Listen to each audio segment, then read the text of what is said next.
How do you pre-qualify a buyer now to ensure you get paid? If you're a buyer's agent right now and you've ever spent weeks showing homes to someone who ended up ghosting you, buying with another agent, or couldn't actually afford what they were looking at, you already know how expensive that mistake is. And it's happening more than most agents want to admit. A lot of agents are still operating the old way. A lead comes in, the buyer says they want to see a house, and the agent drops everything and goes. No questions asked, no vetting, no commitment, and then 2 weeks later, the buyer disappears, buys with someone else, or it turns out they never qualified in the first place. With existing home sales down 3.6% month over month, every deal matters. You can't afford to give away your time to people who aren't serious.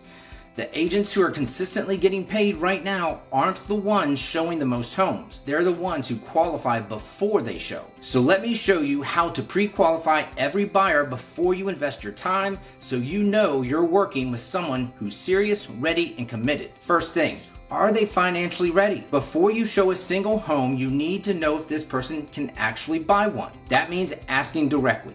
Have you been pre-approved by a lender? Not pre-qualified, pre-approved. There's a big difference. A pre-approval means a lender has verified their income, their credit, and assets. A pre-qualification is just a conversation. If they haven't talked to a lender yet, that's your first step.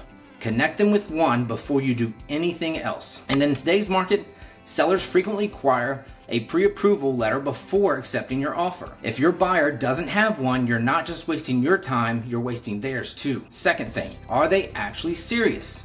This is the part most agents skip because it feels uncomfortable. But you need to ask, what's your timeline? Are you working with any other agents? Have you been looking for a while? What's motivating you to make this move? You're not interrogating them, you're having a professional conversation to understand where they are in the process. A buyer who says we're just starting to look and we're not in a rush is a very different conversation from our lease is up in 60 days and we need to be in a new home. Both are valid, but they require different levels of your time and energy. The agents who qualify their leads first can be selective about where they invest their time, and that's what keeps their business profitable. And the third thing, will they commit to you? Once you know they're financially ready and genuinely motivated, the buyer agreement becomes a natural step, not an awkward ask. You've already demonstrated value by asking the right questions, connecting them with the lender, and showing them you have a process. Now you're saying, here's how we work together. Here's what I do for you, here's what I cost, and here's what I need from you in return. The buyer agreement is required before you can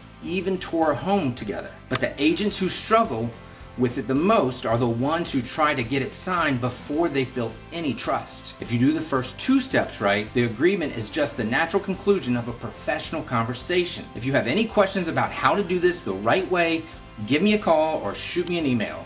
I'll walk you through the entire process. Thanks for watching.